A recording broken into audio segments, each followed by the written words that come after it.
Okay, so we are now here with David Ronnefalk from the X-Ray team. David, welcome to ETS Round 3 here in Luxembourg. Before we talk about the touring car race this weekend, I want to ask you some questions about the last couple of weeks, which must have been very exhausting for you. You won the four-wheel drive electric 110 scale buggy Euros. You also won the 1.8 Nitro buggy Euros. So tell us a little bit about this kind of ride through the last weeks. Yeah, this is 3 weeks straight now, coming back from Euros in touring car, and then last week we had the Worlds, obviously, in 8-scale e-buggy. So yeah, this is going to be the third straight week. After this, I have a little bit of a break before the Worlds in Australia. Before these three races here, we had, like you said, the European Championships in July for 8-scale Nitro, which was amazing for me, being able to get the win again on the track in Barcelos, which I've had great success also in the past. So that was a big confidence booster. 2 weeks later, we had the Euros in Hoodie Arena for 10 scale, 2-drive, 4-drive. I felt like everything was on point going into the race. We stayed at the warm-up after that and practiced, and I was feeling very good with both 2-drive and 4-drive. So I knew the chance was going to be pretty good. And then I ended up second in 2-drive. Was pretty close there with Martin. He had a well-deserved win in the 2-drive class. I was very happy for him. And then I was able to take the 4-drive title instead. So super successful month of July for me. And unfortunately, I had some bad luck at the Touring Car Euros in Q5 there. I think I should have been in the main at least, fighting for maybe a 5th, 6th around there. Was probably where my pace was at. And also a little unlucky with the weather again last week in Portugal.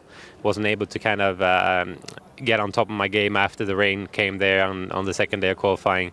Started out very well with the TQ and the third on the first day of qualifying, and all through practice everything was working, just perfect, I would say, and it kind of throw me off my rhythm a little bit with the changed track conditions, and I was never able to kind of come back after that. So that was a bit unfortunate. I had big expectations, obviously, going into that World Championship with it being in Barcelos. But yeah, had a bit of a rough set of mains as well, with some takeouts and stuff like that. So ended up towards the back in 9th, which was obviously not what I wanted to get going into that race. But it happens, and we just have to move forward. New week here, new race, and we go again. Yeah, I mean, so many races, so many different classes, and you always manage to fight for the top spots. When we go back to the race at the Hoodie Arena, the buggy Euros, especially in the two-wheel drive class, which Martin Bayer won ahead of you. Third place, I think it was Orlovsky. Yeah. So how difficult was it to race Martin, and also knowing that Orlovsky will be the guy waiting for something to happen, because for sure you wanted to win a title for X-Ray, no matter if you would take it or Martin. How difficult was it with Orlovsky also being in the mix? Yeah, for sure. I mean, it was not easy. I think in the 2-drive class, I was starting third. I had Orlovsky in second and Bayer in first. I don't exactly remember now what happened, but I knew that in the A1 I was able to get by Martin after he made a mistake. So I guess also maybe Michael had a mistake to get by him early in the race. But yeah, I was able to pass Martin for the win in A1. And obviously, starting third, you get the win in the first main. That's very big. And then in the second main, I was able to get by Michael again and finish second. And Martin was first and second, also in the first two. So we already had the championship locked in for X-Ray. So basically, going into the third main, we knew it was going to be either him or me. Had a good pass on Michael on the first lap, and my car was just absolutely flying in the mains. Like, I was struggling a little bit in qualifying, more so than what Martin did, but then I made a couple of small changes on the car for the mains that really unlocked a lot of speed. But yeah, right after I got by Michael on the first lap, I had an unfortunate mistake on the back jump section. Basically, there's like a single jump where you kind of launch the car over into the next double. And like right in the middle, it was not perfectly even in the face, so my car just hit that spot which was the first time I hit that spot in the week, and I just wasn't able to save it in the air. So that was a little unfortunate because I really felt like the speed was there to do something and fight for the title, obviously in two drive. But at the same time, then coming from fourth on the grid in four drive is not sure to win from fourth. So, if I would have had a two drive title, maybe I wouldn't have won the four drive. So I guess you cannot win them all. And second in two drive, first in four drive is a great result anyway. Yeah, absolute great performance in all the off-road classes. As you mentioned, you had kind of bad luck at the Touring Car Euros in Utrecht with the dirt on the track, and Q5 was kind of, It was a mess overall. interesting story overall. But when we're now looking here onto the upcoming ETS in Luxembourg, you told me yesterday that you did not have so much track time here prior to the event. What do you expect from the track, and how does it feel to drive on it? Yeah, I mean, it's the first time here racing on this track. Like you said, I had a day of practice. It was going to be 3, but we had to cut short due to weather there before the European Championship.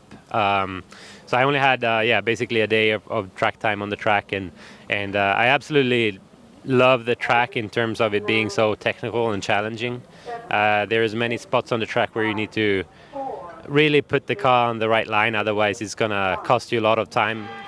And it was just a very cool experience when I came here before the Euros to do that day of testing. Of course, that's important also going into this, that even if it was only a day, it was at least 10 packs or so that I had to at least find my way around the track now in the morning practices here.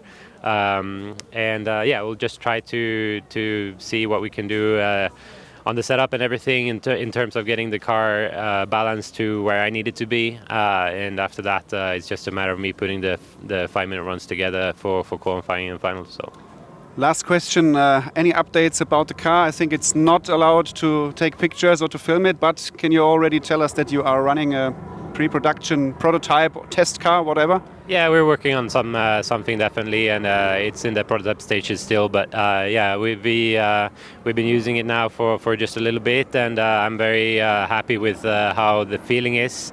And I just need more time on the track to find what is working for me. But yeah, definitely a good step in the right direction, I feel like, compared to what we had before. So excited for that one to come out. And honestly, I'm a little bit excited to be able to drive on carpet soon, because I have my track at home, so it's very easy for me to practice and test in the winter. And I'm looking forward to do that, because it's been kind of challenging just hitting these asphalt races without any testing in advance. So I always feel like I'm on the back foot a little bit on the asphalt races, with the indoor season approaching, I feel like I can be a lot more competitive, hopefully. So I'm looking forward to that. Okay, David, thank you for the moment, for all these updates. David Ronnefalk here from the X-Ray team, running the new pre-production prototype car here in Luxembourg this weekend, which will be coming out maybe later this year.